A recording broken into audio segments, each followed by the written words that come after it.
আসসালামু আলাইকুম। এই মুহূর্তে সামাজিক যোগাযোগ মাধ্যম ফেসবুকের নিউজ ফিডে যে সকল নিউজ আলোচিত সমালোচিত হয়েছে তার ভিতরে কয়েকটি নিউজ চোখে পড়লো, সেই জন্য এখন আপনাদের সামনে উপস্থিত হলাম। গণহত্যা বিচার ও সংস্কার ছাড়া জাতি নির্বাচন মানবে না।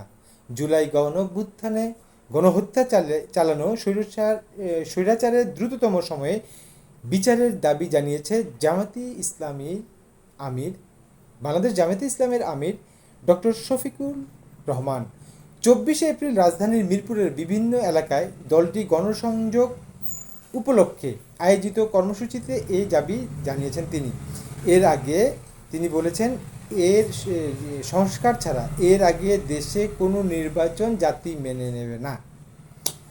এই নিউজটি এই মুহূর্তে যথেষ্ট ভাইরাল এবং এটাতে প্রচুর পরিমাণ নেগেটিভ কমেন্টস পড়েছে।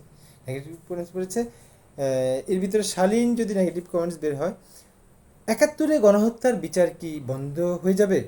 এখন যারা আওয়ামী লীগের দোসর বলছেন যাদেরকে, তখন তো আপনারা সেই দোসরই ছিলেন।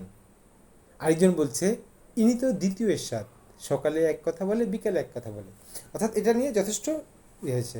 আরেকটি নিউজ, ডিসেম্বরের মধ্যে নির্বাচনের জন্য সবাই উদ্বিগ্ন। তিনি বলেন, মানুষ ভোট দেওয়ার জন্য প্রস্তুত। বিএনপি স্থায়ী কমিটির সদস্য আমির খসরু মাহমুদ চৌধুরী 24 এপ্রিল গুলশানের দলীয় কার্যালয়ে এই কথাটি বলেন। এটা নিয়ে যথেষ্ট ট্রল হচ্ছে। প্রস্তুত কিভাবে আপনারা, একজন কমেন্টস করেছে যথেষ্ট নেগেটিভ, এটা নেগেটিভ কমেন্টসই বেশি পড়েছে, যে হ্যাঁ নির্বাচন তো প্রস্তুত, কারণ নির্বাচনটা হলে আপনাদের চাঁদাবাজি শুরু হয়ে যাবে, এরকম একটি কমেন্টস করেছে। এটা একটি আসলে বাংলাদেশের প্রেক্ষিতে বর্তমান সরকারের অনেকেই সফল বলছি। এই নিউজটি একটু ভাবার বিষয়। চলতি বছরে দেশে আরও 30 লাখ মানুষের অতি গরিব হতে পারে। অর্থনৈতিক কার্যক্রমের ধীরগতির কারণে বাংলাদেশে চলতি বছরে আরও 30 লাখ লোক আরও গরিব হবে। 23 এপ্রিল আন্তর্জাতিক প্রকাশিত বাংলাদেশ ডেভেলপমেন্ট আপডেট প্রতিবেদনে এই তথ্যটি দেওয়া হয়। এই মুহূর্তে আমার ডক্টর ইউনূস স্যারের একটি কথা মনে পড়ছে, যে তিনি এটা সেমিনারে বলেছেন যে প্রায় 4 কোটি মানুষের দৈনিক উপার্জন 100 টাকা।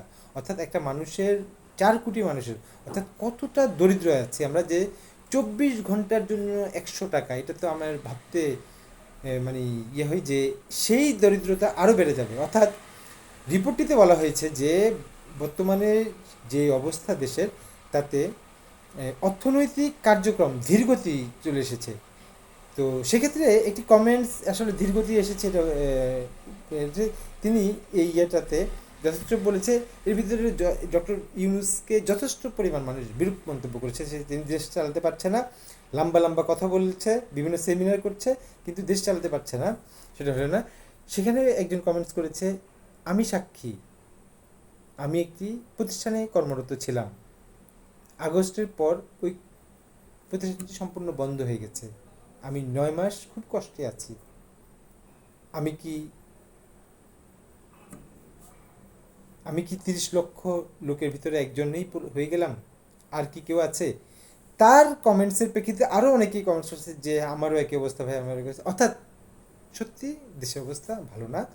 অর্থনৈতিক একজন কমেন্টস করেছে, আরেকজন কমেন্টস করেছে, হ্যাঁ এটা দ্রুত কেটে আসবে যদি একটি নির্বাচনের মাধ্যমে একটি সরকার গঠন হয়, সকল কার্যক্রম শুরু হয়ে যাবে, তিনি তার মন্তব্য করেছে। হ্যাঁ, আরেকটি নিউজ প্রশংসিত হয়েছে। জুন না ডিসেম্বর নির্বাচন নিয়ে কেন এত টানাটানি?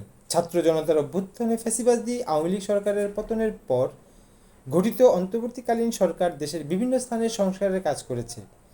জনদাবি অনুসারে জাতীয় সংসদ নির্বাচন আয়োজনের মাধ্যমে রাজনৈতিক শক্তির কাছে ক্ষমতা হস্তান্তরের আলাপ করছে নির্বাচন কমিশনের, এরকম একটি মন্তব্য করেছেন। এটি যথেষ্ট কমেন্টস পড়েছে এটিতে, তবে এখানে সকল কমেন্টস পজিটিভ। তো অর্থাৎ এতে মানুষ যারা নির্বাচনের পক্ষে, যারা নির্বাচন চাচ্ছে,